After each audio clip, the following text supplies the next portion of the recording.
Hürmetli vatandaş, bugünkü Şiye ve muhakememizden başlaymayız. Bugünkü İslah 2024 yıl 11. ayının 25. günü. Hafta düşenbe vatandaş. Bugünkü vaziyetimizin esas ben şunda oylayman ki iki xil hadise ya siyaset hadisesi. Siyaset hadisesi şundaqla nazik hadise deb qarab qoldi vatandaş.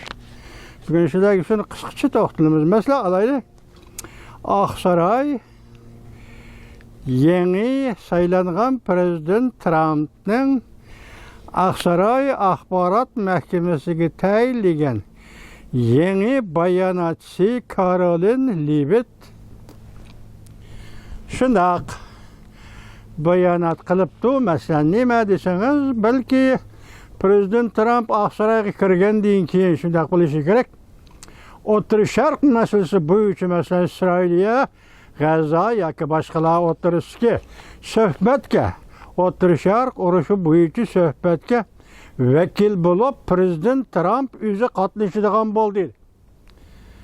Bunaqa aytganda vatandoshim, mening o'zimning tushunch va bilishim doirasida aytganda, O'rta Sharq masalasi bo'yicha qaysi taraf bilan qanday suhbatning o'tkazilishidan qat'iy nazar Amerika Qo'shma Shtatlari hukumati, har navbatdagi hukumati o'zining vakillerini avatgan, alohida elchilarini avatgan, hatto yaqinda shundaqla O'rta Sharq masalasi bo'yicha alohida elchi belgilaydi.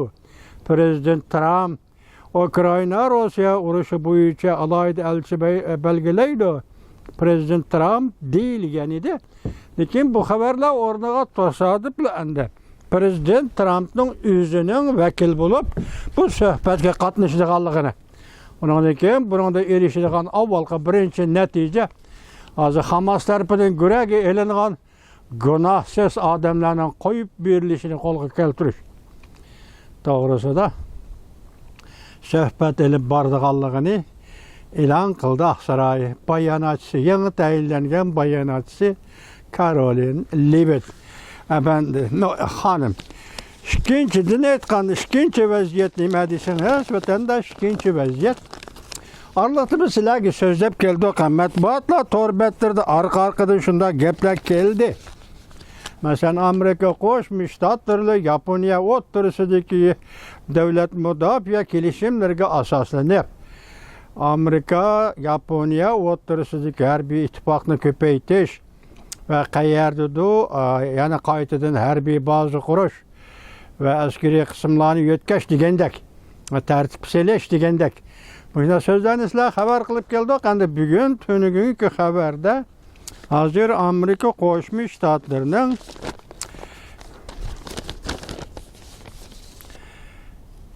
Yaponiya bilan hozir Tayvan bo'g'ozining jiddiy vaziyatiga taqobil turish uchun birlashma harbiy ishlar uchun raketa o'rnatishtirish planini tuzdi. Mavzuli xabar 11 ayning 24 kuni Amerika ovozining Xitoy tili programmasi e'lon qilindi. Bu xabarni Yaponiya agentligi Kyoto agentligi xabar qildi. Shundan keyin bu xabarning tafsiliy mazmunini qarasangiz, masalan, Yaponiyaning Nansei oroli, mesela Yaponiyaning Ryukyu oroli. Bu Ryukyu oroli Liuqiu-do, Xitoycha Liuqiu taqam orollari deyilgan. Mushu orollarning hammasi Yaponiya bilan Tayvan oraliqida desimi bo'ladi ekan. Ya'ni Yaponiyaning orollari Tayvanga yaqin orollar ekan.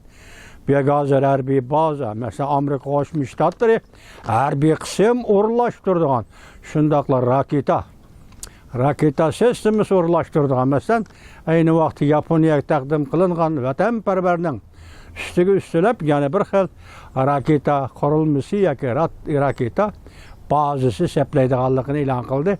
Bunda aytganda bu butunlay Amerika Qo'shma Shtatlarining tuyuqsiz xabar qilish emas, efendim. Men unda o'ylayman vatandosh. Hozir masalan Xinjiang deydigan Stanford universitetining bir nafar tadqiqotchisining Tayvan Taybidi so'zlagan so'ziga qaraganda Мәсәлән, иктисадның эгерлеге, иктисадның эгер дәрәҗәдә кыен әхвалда калганлыгы Джунгода милләтчилекне козгап чыгышы мөмкин диде. Джунгода милләтчилекне козгап чыкса, буның арлыгы, ягъни урыш белән булган арлыгы кыскарайды. Бәлки тәвәккәлчелек кылышы, урыш тәвәккәлчелек кылышы мөмкин диде. Мошында ахвал астында Джунго вазiyatni o'zi shu darajaga elib kelgan bo'lsa, bizdan demoqchi bo'lganimiz vatandosh endi Amerika Qo'shma Shtatlarida Yaponiya birlashib, Yaponiyaning Tayvanga yaqin orollarida balki mushunda harbiy baza qurgan bo'lsa, bu masalada birlamchi o'rinda yoki tashabbuskorlik o'rinda turayotgan Amerika Qo'shma Shtatlari Yaponiyali emas, balki Yaponiya bilan Yaponiyani mush yo'lni mengishga qistab kelayotgan Jungo o'zi bo'ladi o'tanda. Vaziyatni jiddiyleştirdiğin Tayvan boğazda elbette biz buna qarab tura olmaymiz deydi de vatandaşı. Şunu ben bugün bu iki şöyle bugünkü siyaset sahasındaki bu iki hadisini intayın nazik hadiseler ya ki vaziyetin intayın nazik tarafları değmez. Vatandaşın ondaqda O'rta Sharq meselesiga yeni saylangan Prezident Trump özü vekil bulup söhbetke qatnashadigan bo'lsa, bu söhbətdə O'rta Sharq, yəni G'azza urushi da ümid, yəni to'xtash, urushni to'xtatish to'g'risida ümid hosil bo'ladi vatandoshim. Bundan boshqa yana sizlarga so'zlaydiganimiz deb bo'ldik. Endi sizlarga yana so'zlaydiganlarimiz mundaq bir xabar. Endi bu xabarning o'ziga qarasangiz, bu Tayvan bo'g'oziga munosabatlik. Masalan, nima deydi? Tanlangan xabar deydi. Agar Tayvan qo'ldan ketsa, yer sharining 50% milliy daromadi Jungoning kontrol qilishi o'rniga tushib qoladi. Aqsaray davlat bexatarligi maslahatchisi bo'lib yangi tayinlangan Mike Waltz Prezident Trumpga shunday dedi. Bu saylamdan burungi gapmi yoki saylamdan keyingi gapmi tazaman anqaramay qoldi, vatandoshim. Şqilib Aqsarayga prezidentning davlat bexatarligi maslahatchisi bo'lib tayinlangan Mike Waltz apandi shunday debdi. Agar Tayvan bo'g'ozi qo'ldan ketsa 50% xalqaro iqtisodiyotga milliy daromad Xitoyning kontroliga tushadi. Tayvanni bujuriga qurollandirish.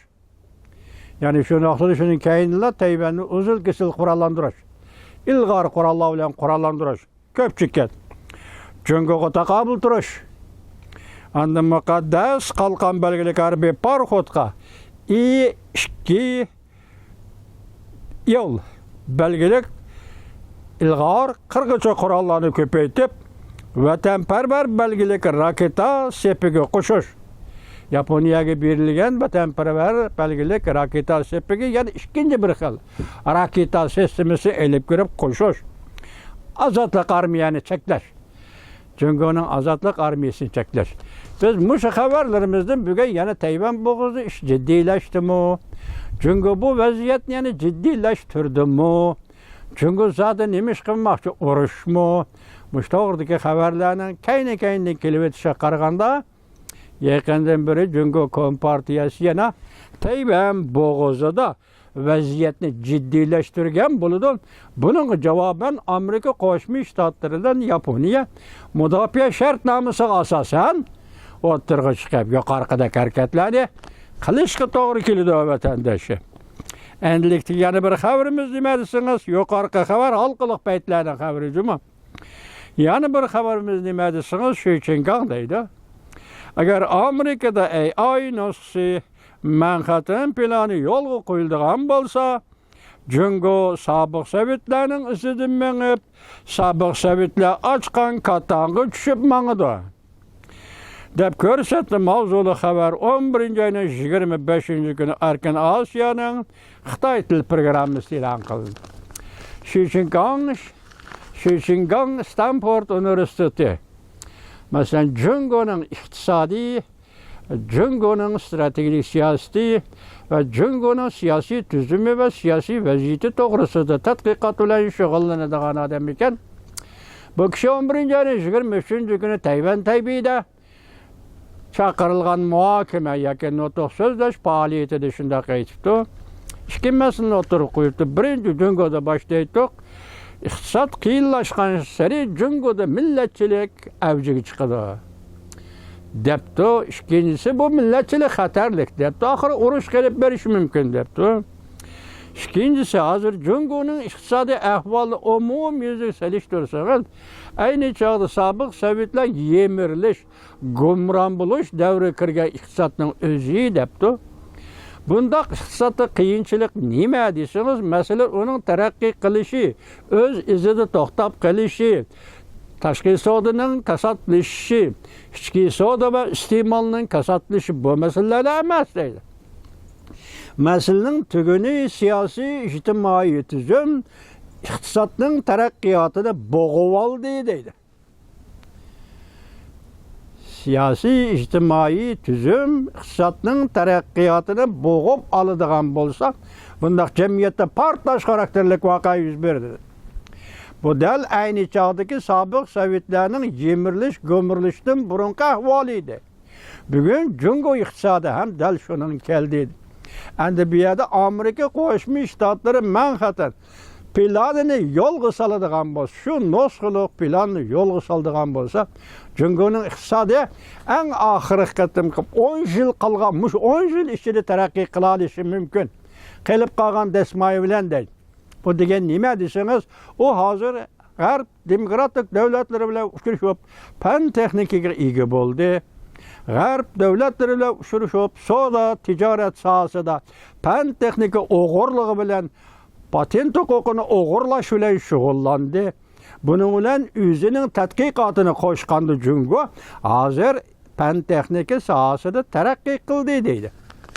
Taraqqiy qildi. Endi Manhattan planining bugungi negizlik, ya'ni eng asosli maqsadi biri demokratik davlatlar bilan Jungoning fan texnika munosabatlarini uzib tashlash. Amerikaning ittifoqdoshlarining Jungo bilan bo'lgan fan texnika munosabatini uzib tashlash.